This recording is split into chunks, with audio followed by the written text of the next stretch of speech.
Hello दोस्तों, आज हम आपको एक ऐसी सच्ची घटना के बारे में बताएंगे जिसको सुनकर आपकी रूह कांप उठेगी। एक ऐसी घटना जिसने पूरे भारत को हिला दिया था, पूरे भारत में, जिसको डीप फ्रीज कांड के नाम से जाना जाता है। ये घटना है 2010 की। 38 साल के राजेश गुलाटी अपनी पत्नी अनुपमा गुलाटी और 2 बच्चों के साथ देहरादून के प्रकाश नगर में रहते थे। राजेश गुलाटी सॉफ्टवेयर इंजीनियर थे और देहरादून में ही वो जॉब करते थे। तभी एक दिन अचानक 17 अक्टूबर 2010 को उनकी पत्नी अनुपमा गुलाटी रहस्यमयी तरीके से गायब हो गई। जब यह बात राजेश गुलाटी के ससुराल वालों को पता चली तो उन्होंने राजेश गुलाटी से अनुपमा के बारे में पूछा। राजेश गुलाटी ने बताया कि अनुपमा नाराज होकर कहीं चली गई है और ऐसे ही तकरीबन 57 दिन बीत जाते हैं। 57 दिन बीत जाने के बाद अनुपमा का भाई एस के प्रधान राजेश गुलाटी के घर पर आता है और राजेश गुलाटी से कहता है कि अनुपमा को गायब हुए काफ़ी दिन हो गए, चलो पुलिस थाने चलकर केस दर्ज करवाते हैं। तो राजेश भी केस दर्ज करवाने के लिए तैयार हो जाता है और कहता है कि मैं बाथरूम से नहाकर आता हूँ, उसके बाद चलते हैं। और राजेश बाथरूम में नहाने चला जाता है। एस के प्रधान सोफे पर बैठकर इंतजार करने लगता है। इसी टाइम उसके मोबाइल पर एक मैसेज आता है जो उसकी बहन के मोबाइल से था, यानी कि अनुपमा के मोबाइल से था। और उसमें लिखा हुआ था, भैया मेरा इंतज़ार मत करना, मैं कभी लौटकर नहीं आऊँगी। अनुपमा का मैसेज देखकर एस के प्रधान चौंक जाता है क्योंकि पिछले 57 दिन से अनुपमा का फ़ोन बंद था और ये अचानक मैसेज कहाँ से आ गया। राजेश के बाथरूम से बाहर आते ही एस के प्रधान राजेश को मैसेज दिखाता है। राजेश कहता है कि मैंने पहले ही कहा था कि अनुपमा हम सबसे नाराज़ होकर चली गई है, तो परेशान होने की कोई ज़रूरत नहीं है, वह वापस आ जाएगी, थाने जाने की भी कोई ज़रूरत नहीं है। एस के प्रधान नहीं मानता है और राजेश के साथ थाने पहुंच जाता है और उनकी गुमशुदगी की रिपोर्ट दर्ज करवा देता है। थाने से वापस लौटने के तकरीबन 4-5 घंटे बाद पुलिस वाले उनके घर आते हैं और उनसे पूछताछ करते हैं। यह पूछताछ औपचारिक थी, लेकिन तभी एक पुलिस वाले की नज़र सामने रखे नए डीप फ्रीज पर चली जाती है। डीप फ्रीज को देखने के बाद उसको संदेह होता है क्योंकि डीप फ्रीज आमतौर पर घरों में नहीं रखा जाता है।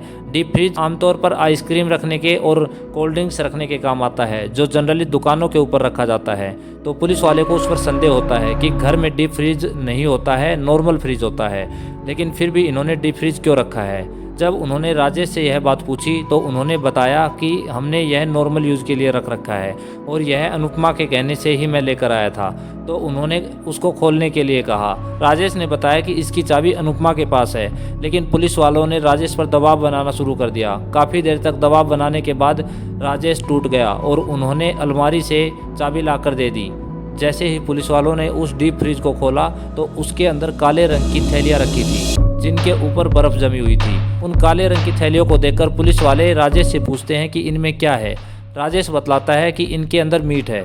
वो मीट काफ़ी सख्त हो चुका था क्योंकि काफ़ी दिन से डीप फ्रीज में रखा हुआ था, इस वजह से उसके ऊपर बर्फ़ भी जम गई थी। पुलिस वाले उन थैलियों में से 2 थैलियों को बाहर निकाल कर रख देते हैं। कुछ देर तक बाहर रखी रहने की वजह से उनके ऊपर की बर्फ़ पिघल जाती है और उनका जो मीट होता है वो भी नरम हो जाता है। पुलिस वालों को उसके अंदर एक अंगुली दिखाई देती है। अंगुली को देखते ही पुलिस ने राजेश से तुरंत पूछताछ शुरू कर दी। राजेश ने बताया कि यही अनुपमा है और इसको मैंने मार दिया है। वहाँ से पुलिस ने कुल 35 पॉलीथीन बरामद की जिसके अंदर अनुपमा के शव को छोटे छोटे टुकड़ों में करके को रखा हुआ था।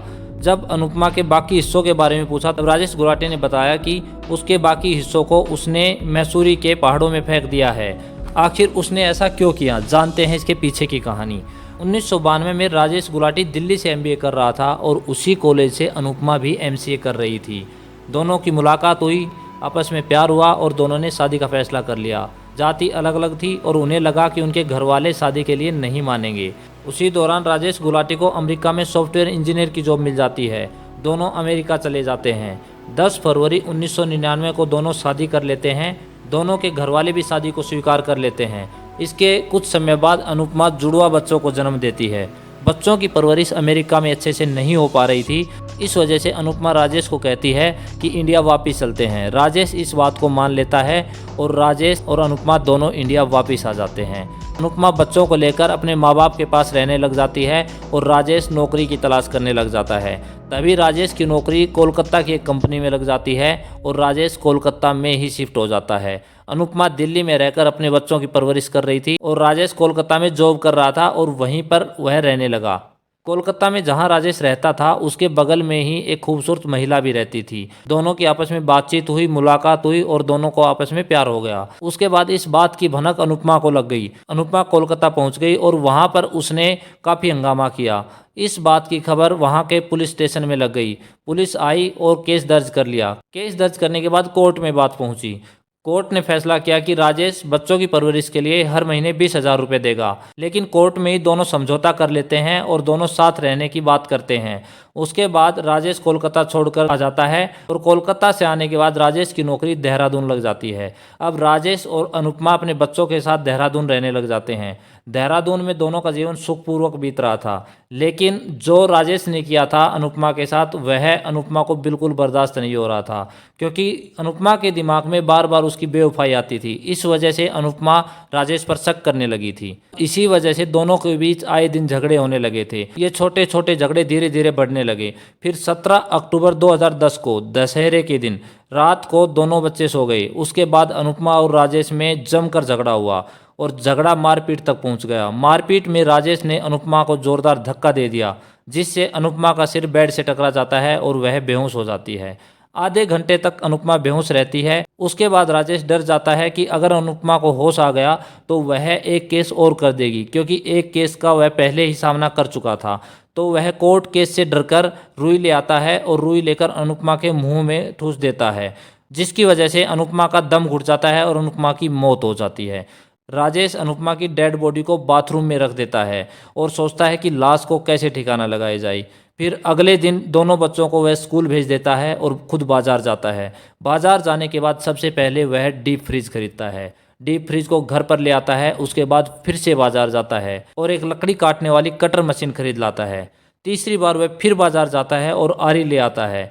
उसके बाद अनुपमा की लाश को वह डीप फ्रीज में रख देता है। रात को जब बच्चे सो जाते हैं, उसके बाद राजेश ने अनुपमा की लाश को छोटे छोटे टुकड़ों में काट दिया। लगभग 72 छोटे छोटे टुकड़े कर दिए और उनको ब्लैक पॉलीथीन में बांधकर डीप फ्रीज के अंदर रख दिया। अगले दिन जब बच्चों ने मम्मी के बारे में पूछा तो राजेश ने बताया कि वह दिल्ली गई हुई है।